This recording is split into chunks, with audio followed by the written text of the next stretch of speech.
The next segment on Boxing Bros is Keepin It Tril. This is the segment where we turn it over to Tril and pray to God we don't get arrested.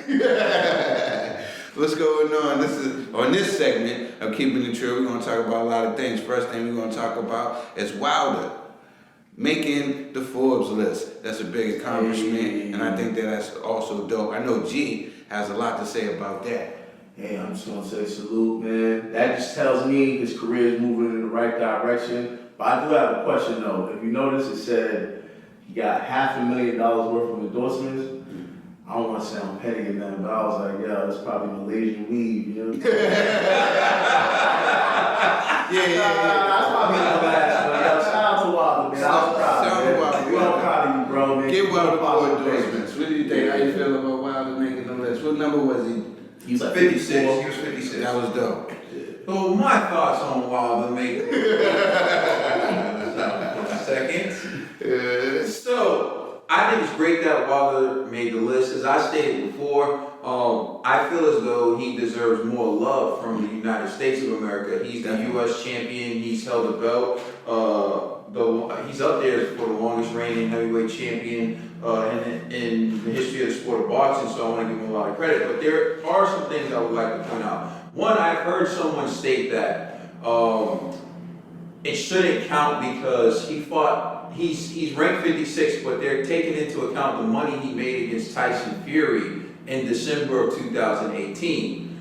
And they're adding it with the money he made for the Dominic Brazil fight. Well, I would respond to that by saying this. If he fought Tyson Fury in December of 2018 and Forbes is putting out the list in June, that would mean they didn't count the money he made in December for their list in 2018, which Deontay Wilder was not on. So you have to understand how and where the time frame in which they start to factor in these numbers, and you have to respect it. And with that being said, I do respect the numbers for Deontay Wilder, and I just want to point out a few things. So the boxers that made the Forbes list for this year in 2019, top 100 highest paid athletes, was Manny Pacquiao at 92 with 26 million. He made 24 million for cooking Adrien Broner. Shout out to my man Pacquiao. One fight, top 100. That's how you do business. AB, we need a win, AB. AB, don't call that 50 until you get a win, AB. Okay? AB, you need a win, baby. AB is the GK, gatekeeper. AB, Jorge GK. Number 56, Deontay Wilder with 30.5 million. Number 21, Conor McGregor, 47 million. I know you're saying UFC, but hey, listen, he's a boxer too. He makes most bread as a boxer. He's on Box Rep. Respect my man Conor McGregor as a boxer. At number 13, Anthony Joshua with 55 million. And number 4, Canelo Alvarez with 94 million. Hey, Viva Mexico! Hey, listen, respected boxer in the top 5. Canelo's my guy. I got him #1 pound for pound. This is what I love to see. A boxer in the top 5. A boxer in the top 20, Anthony Joshua. A boxer like Deontay Wilder at number 56. And Manny Pacquiao with 1 fight at 92. So the next thing I want to do, and I'll throw this back to you, Trill, is I just want to point out Forbes list from 2017. In 2017, Anthony Joshua was actually on that list at 20 million. And he was number 89.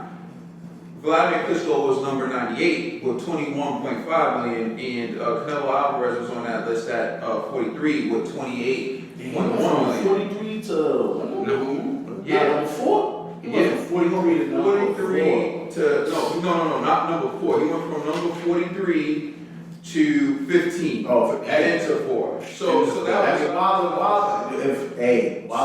So in 2018. There were 5 boxers on that list. At 72 was Gennady Golovkin with 25 million. At number 25 was Anthony Joshua with 39 million.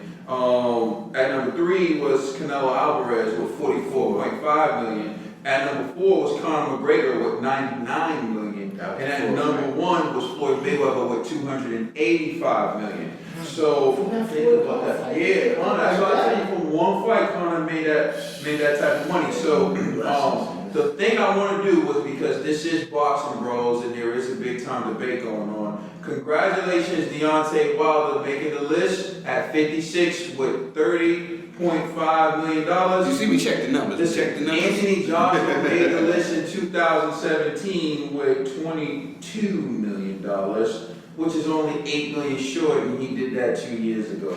Then he made the list in 2018 when you weren't on it, Deontay Wilder. I saw my hate. I know. I'm not keeping it. I know we're gonna keep it. Hold on. And it was at $39 million last year, which is more than you made this year. But you still have another fight coming up. So maybe you can boost it. And he's over you now at $55 million. So I'm not saying, all I'm saying is to say this: make the fights. You want to be the big star, to be the man, you have to beat the man. He already made the fights. We're going to switch it up. We're going to talk about the fights coming in. We got a fight going on today. We got a fight that was supposed to be with Harrison and Charlo. Now Charlo is fighting a step-in opponent, but now also as he's fighting a step-in opponent, we got a fight that's happening on the undercard with my man Ricky Dow. You know what I'm saying? He's going to be I want fighting. his birth certificate. I want his birth certificate. You know what I'm saying? So that fight's going on. Ricky Dow got great grandkids. What do you guys think about the Charlo fight? You know what I'm saying? The Charlo fight tonight, happening tonight. Disappointed. I think Tony Harrison talked up a good game. Mm-hmm. He talked all that smack, and this was the time for us to see that highly anticipated rematch after the press conference when he called my man so many cornballs and Did he like break his knuckle or something? Nah, sprained his ankle. what he said. You know, but disappointed. I said I'm disappointed. I'm not faulting him for it, but at the same time, it's just like, you know, he hurt his ankles. He running and sparring now. I said with Ricky Dow. Yeah, you happy about Ricky Dow? I'm always happy to see Ricky Dow. You know what I'm saying? Ain't nothing like a 60-year-old going in there and kicking people's butt. He can tell his real age. He might have Bernard Hopkins beat him. Who's the Mexican boxer that got shot in the leg?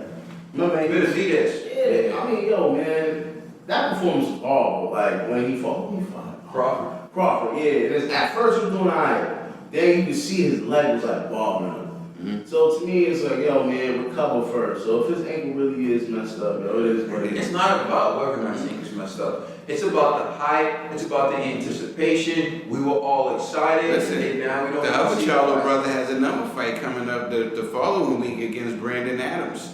You know what I'm saying? And he's in a and I hope that he's not sleeping on Brandon Adams. Brandon Adams is a dangerous fight. He's tight. He's tough. He's a tough fighter. He was a top prospect. He lost 2 fights, and then they dropped him. And he won. He's the number 1 fight. He won contender series. He went to contender, won contender. Mm-hmm. He looked real good in contender. He beat some solid guys in contender, and I just hope that Charlo's not taking him like Jermell Charlo. Not at all.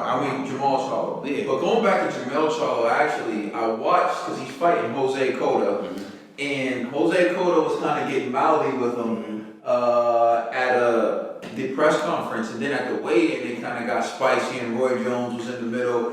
And I'm telling you, man, people want to take shots at Jermell now. After that Tony Harrison incident, I think like his era of invincibility has been penetrated a little bit, and people feel like they can get at him. You can just see Jorge Cota's talking, and so it's very important for Jermell Charlo to beat him in impressive fashion. I'm gonna end this because we was just talking about the brother just a second ago, AB, Adrien Broner. Adrien the Problem Broner. I have a special spot for Adrien Broner. You know what I'm saying? In my heart for Adrien Broner. But Adrien Broner has, to a lot of people, feel like he's let people down. Do y'all guys feel that Adrien Broner can win the title again? You know what I'm saying? Do you think that he can? For me personally, Fisher Price international belts. Oh man, me personally, I think that Adrien Broner has all the gifts. You know what I'm saying? To be something special. He's already four-time world champion. You know what I'm saying? It's just outside distractions. I think once AB, amateur boxer, that already broken, always beaten. Okay, the real AB was the guy fighting on the undercard the other night who had no shirts on. Listen, Adrien Broner, will he win another title against a bum? Maybe. Yeah, that's what I'm saying. But like maybe they'll hand him another title so like someone coming in can beat him for some more money. But Adrien Broner's done. Yeah, I'm gonna keep it about. He don't need a belt. Like, to be honest with you, all he needs is his hate. He can still sell pay-per-views, but people just want to see him get beat up. Yeah, shout outs to Adrien Broner. I think in a lot of times that maybe we can say this for another subject because I got a topic that we can say for another segment. It's calling about boxers. Do they get their fair shake? But once again with Adrien Broner, I think Adrien Broner has showed a lot in his career that he doesn't get credit for.